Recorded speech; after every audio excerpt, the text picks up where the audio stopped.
We're back. We're here with Frank Reen. He is the town of Chelmsford Chief Assessor. We appreciate you coming on the show, Frank. Thank you for having me, Joe. Oh, thank you. It's always an interesting topic, I think, to people. Anytime they have to pay taxes, they start to pay attention. So I figured I would just kind of at least get an overview from you. You know, how do things work from a municipal tax perspective, and you know, really, what is the function of your office? There are a number of functions, but in terms of taxes and the way we come up with valuations, since most of the properties in town are residential in nature, 80% of them, it's a sales approach. We take around 500 sales that we get in a calendar year and conduct an analysis on them. There are several approaches too included in the analysis. A cost approach, which is using building tables that's gathered from Marshall and Swift, a typical building table periodical that comes out, as well as local building codes. So that's one way to come up with the cost of the building itself. The land value is derived through both land sales and some other, they call allocation, which is a way of pulling the land value out of a sale price. So the combination of those two things ultimately come up with an assessment.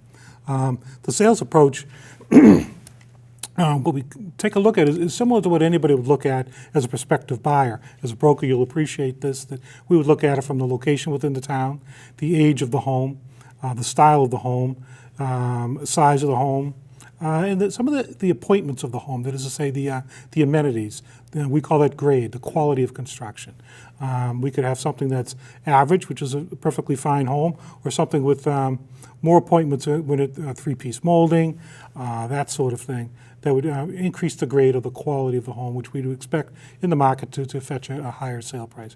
So when we're into these homes, we take a look at those sorts of things and categorize them and put them into our database, along with all the other items that you might imagine: bathroom count, finished basement or not, full basement, crawl space, all of these things that contribute to a value of a home. Now, you guys have to do the tough job of putting a price on apples to oranges, right? Because I mean, you got a ranch house over here, you might have a colonial over here, so not always probably the easiest thing. I do want to say, as a real estate person, I utilize the Patriot database that you have there. Vision, but that's fine. Or Vision. It used to be Patriot. It used to be, right. But yeah, so it provides a whole lot of information. You guys have, you know, how many beds, how many baths, and visits that you've actually made to the property? Yes, what you'll find, and increasingly you see more of it online. Anybody who wants even greater detail can contact my office, and we can send them what's called a property record card. It has a chain of ownership, has all the information I just cited, along with some notes, dates that we inspected it last, that kind of thing. But you're right, the database is full of information. I would encourage anybody to go to our website. You can also go to the GIS system. That's a good way to link into it. Find the parcel you're looking for, get a perspective of it from an elevation. Both my maps are available, as well as pictometry renderings.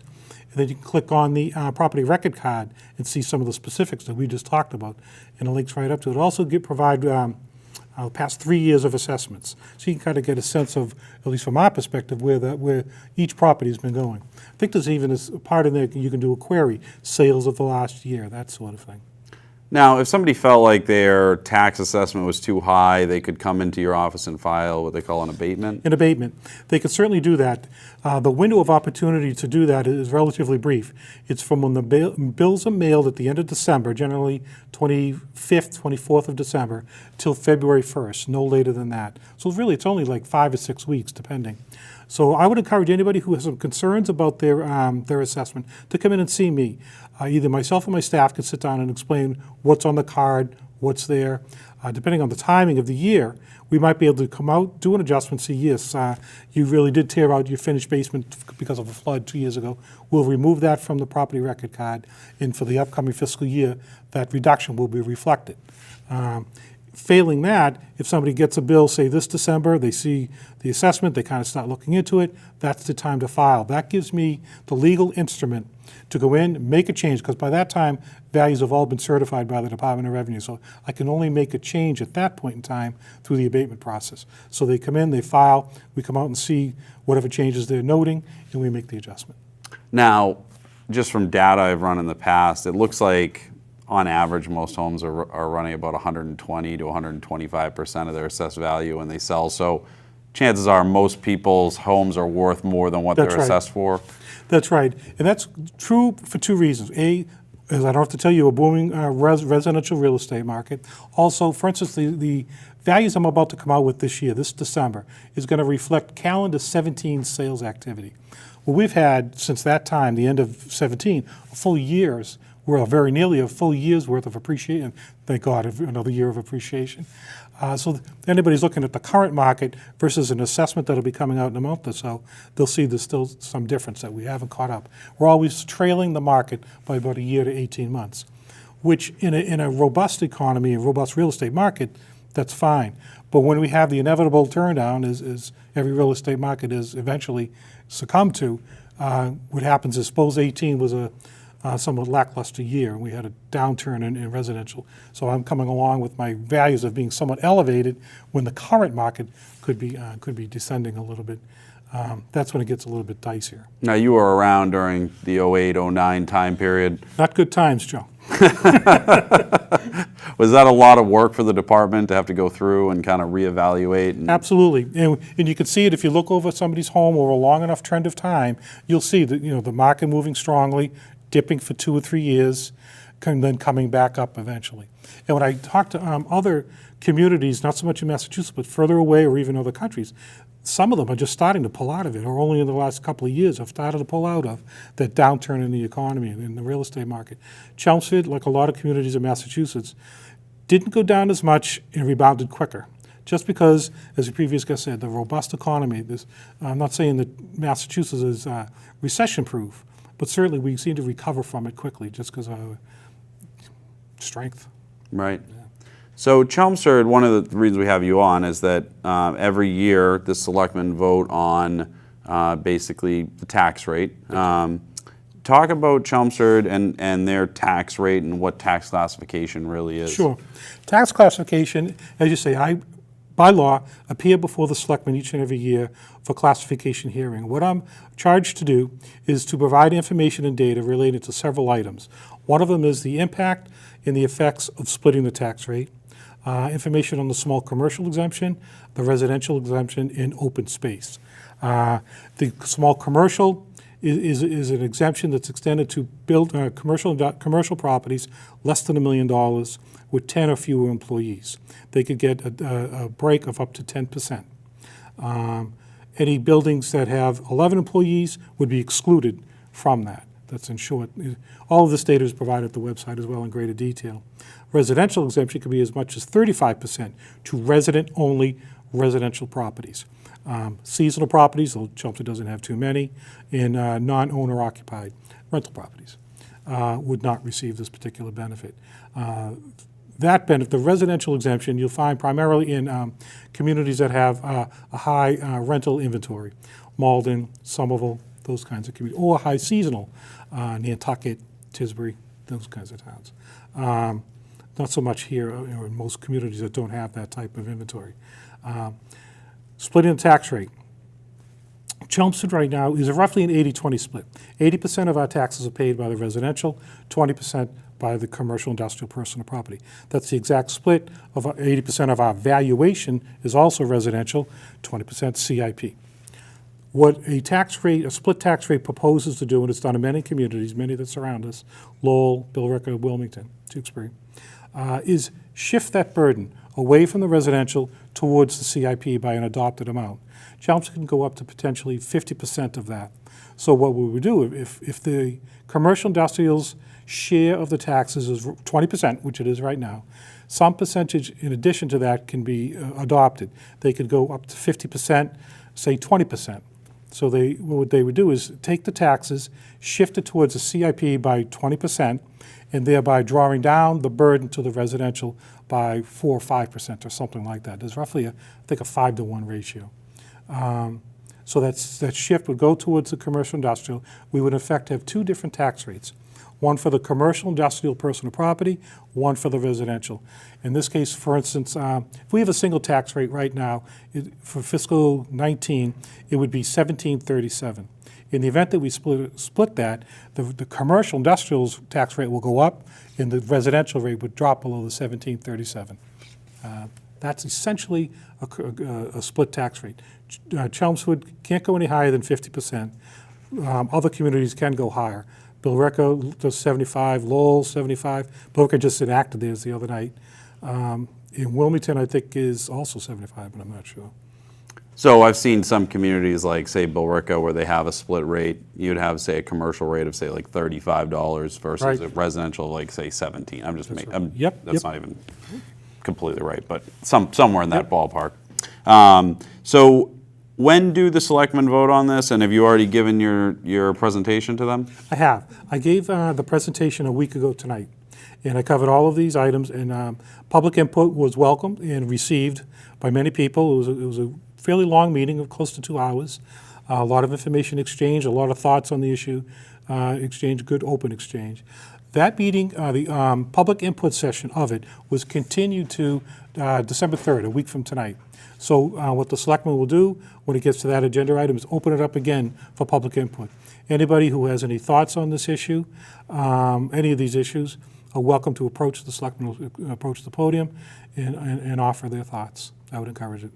Now, is your presentation based more on an approach of how it's going to impact assessments, or is it also, does it take into account kind of the business climate and what's happening? I addressed the business climate a little bit. What I do is the impact of it, the mechanics of it, just so that there's a full understanding of the impact on the commercial industrial. I want to underscore that when you hear of a split of, say, 25% on the commercial industrial, what that means is every commercial industrial personal property parcel is going to get literally a 25% increase on their taxes. It's relatively straightforward math. In terms of the impact for the residential, it's somewhat less than that because of the 80-20 split of the value share that already exists. It's 80% of it residential, so the impact is going to be spread out over a larger base. That's one of the things I want to emphasize. So mostly it's data-driven, and I really, I think my function is to make the selectmen aware of the impact of it in terms of the mechanics of it. How do you treat a mixed-use building? So, for instance, like in Vinyl Square, I Yep. have half of the floors are commercial, half are residentials. For all our mixed use, we already have assigned a split to it, 60-40, 70-30. So then, in your case, a mixed use, it would follow that split. Interesting. Yeah, it would be, the commercial would apply to the craft beer store, and then the resident, which I am both a patron and a neighbor of, and then the residential component above. It's always interesting because you have really a total pie, right? And so anytime you're making shifts, even if you're just making shifts in people's assessments, right? You're kind of just making a shift. That's right. Within the total pie, right? That's right, and it's really the idea of coming up with a tax rate. Thank you for bringing that up because this is an important part of it. It's two-sided. There's the pie as you described. It's an 80-20 split right now. 80% is residential, personal property, commercial industrial for the 20%. On the other side of it is the levy, the amount we're actually going to raise in taxes. Through all of this, that number is unchanged. To come up with the tax rate, all it is the amount that we're going to raise in property taxes divided by the full fair and cash value of the town. So it's roughly 98, well this year close to $100 million divided by, $4.5, I think it's $5.5 billion. It just produces a tax rate, straightforward math. Where it gets more complicated is in a split rate scenario in which now we have to shift that. What doesn't change, what is completely unchanged, is the bottom line, is how much we raise in property taxes. Split tax rate, all these other exemptions that I've described do not affect how much the town raises in property taxes. Now, businesses pay, in addition to their regular property tax, they pay a personal property tax. How does that factor into the whole equation? Most businesses here in town do pay a personal property tax. Some of them are fairly substantial. In the event that we had a split tax rate, it would go to the commercial industrial tax rate. Right now, since it's a single rate, it's simply multiplied the valuation. We derive the valuation similarly as residential. It's different. And we multiply it by in this case, the residential tax rate. But in a split rate scenario, it would follow the split rate. But as far as that 20% that you're talking about, is part of the 20% an additional personal property tax? It's comprised personal property is about 3% of the whole pie. Then there's 7%, and then 8% or something like that for commercial industrial. Interesting. Yeah. And the levy is actually it's actually certified by the state every single year. Is that true? It is. The beginning of the whole tax rate setting process is me sending in all the data as it relates to valuations. At one point in time, it wasn't nearly as big it is now. We can send so much data in because of the computers. Before, it was nothing. We could just send a couple spreadsheets, and there really wouldn't be a ton of data on it. Now we could send in literally the whole database. We've done all the analysis. They review it, make sure it conforms to DOR guidelines. Then they essentially certify that in the new growth that we've claiming that we have, new homes, new businesses, that sort of thing. Once the valuations are set, that's when I can move forward with producing something for the selectmen to review for the classification hearing. Once we get through that, the town accountant and the finance director also begin to key in their information into the recap, and that generates the levy, the amount we're going to raise.